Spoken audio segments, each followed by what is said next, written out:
Hello everyone, I hope you are doing well. अभी हम problems करने जा रहे हैं from chapter 8 of M A Wahab book, ठीक है। और इस चैप्टर का नाम है diffraction of waves and particles by crystals.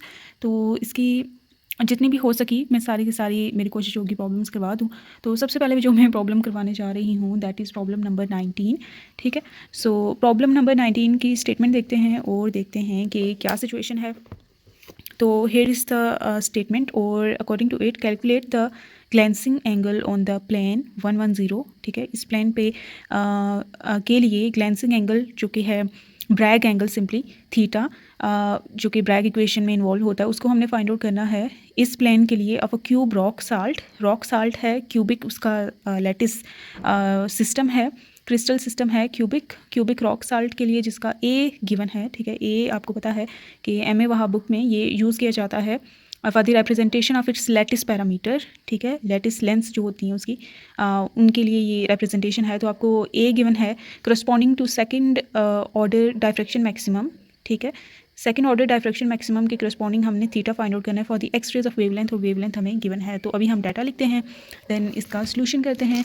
So data में सबसे पहले आपको प्लेन गिवन है, ठीक है, जिसके मिलर इंडिसेस हैं 110, ठीक है। तो आपको एच की वैल्यू पता है 1, this is for H, this is for K and this is for L, ठीक है। एच के एल आपको पता है क्या है, तो ये यूज़ होंगे आगे। तो दैट इज़ वाई मैं यहाँ पे पहले ही इसको मेंशन कर रही हूँ कि हमारे पास एच के एल की क्या वैल्यूज़ हैं।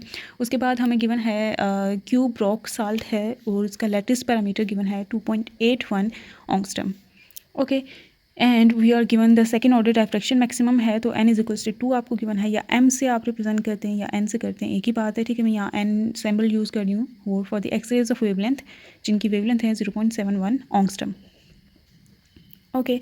सो सोल्यूशन स्टार्ट करते हैं। और सोल्यूशन में सबसे पहले we know that the Bragg equation, okay,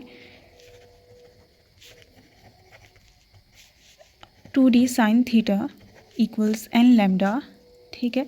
where d is the interplanar spacing या इंटरप्लेनर डिस्टेंस हम कह सकते हैं, दो प्लेन्स के दरमियान का, कंजक्टिव प्लेन्स के दरमियान का जो डिस्टेंस होता है उसे हम इंटरप्लेनर डिस्टेंस कहते हैं। Theta is the glancing angle, Bragg angle, okay. And lambda is the wavelength of the incident X rays जो कि हमें गिवन है। एन है ऑर्डर ऑफ डायफ्रैक्शन जो कि हमें गिवन है, ठीक है। सो डी हमें गिवन नहीं है, जो कि हम at the end find out कर लेंगे। तो सबसे पहले थीटा को सेपरेट कर लेते हैं क्योंकि हमें थीटा फाइंड आउट करना है। तो यहाँ पे 2d मल्टीप्लाई हो रहा है, इधर डिवाइड हो जाएगा, ओके। तो यहाँ पे साइन को उधर ले जाएंगे तो इन्वर्स हो जाएगा साइन का, sine inverse of N lambda by 2d, all right. तो अब हमें क्या करना है, इसे इक्वेशन 1 का नाम देंगे और देखते हैं कि n पता है, लेमडा पता है, 2 पता है कि क्या होता है, लेकिन हमें ये नहीं पता कि d क्या है।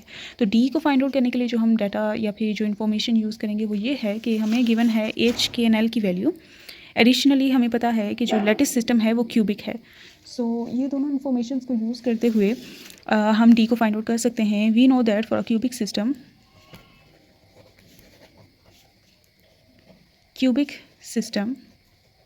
क्यूबिक सिस्टम के लिए जो इंटरप्लेनर स्पेसिंग है उसका ये भी फॉर्मूला होता है a divided by under root of H square plus K square plus L square. H K and L are the Miller indices of the plane जिसके हम इंटरप्लेनर स्पेसिंग फाइंड आउट करना चाहते हैं।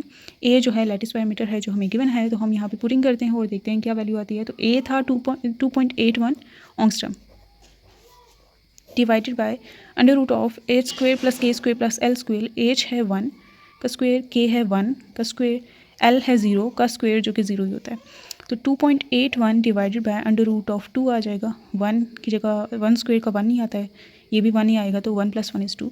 तो इसको सॉल्व करेंगे तो ये ऑंगस्टन यूनिट्स में आपके पास आंसर आएगा इंटरप्लेनर स्पेसिंग का, जो कि है इट इज़ 1.9869 ऑंगस्ट्रम, ओके। ये इंटरप्लेनर स्पेसिंग आ चुकी है। अब इसको हम पुट करते हैं इस फॉर्मूला में, पुटिंग वैल्यूज़ इन 1। तो theta is equals to sine inverse of n which is 2, okay, lambda which is 0.71, okay. Angstrom आप लिख लें क्योंकि अभी मैं क्लियर कर दूंगी कि वो कैंसिल हो जाएगा ऊपर नीचे। 2 तो 2, d जो है हमें गिवन है, गिवन नहीं है, हमने खुद फाइंड आउट किया अपनी मेहनत से, तो वो ये, तो ऑंगस्ट्रम कैंसिल हो जाते हैं। दैट इज़ वाई आपको ऑंगस्ट्रम की वैल्यू पुट करने की ज़रूरत नहीं है, लेकिन अगर आप पुट करना चाहते हैं तो इसकी जगह आप 10⁻⁻10 भी लिख सकते हैं, ठीक है। ये आपकी है मर्ज़ी। तो 2 और 2 भी कैंसिल, ऑंगस्ट्रम भी कैंसिल। तो हम फाइंड आउट करते हैं अब ये रेशो और देखते हैं कि क्या सिचुएशन आती है।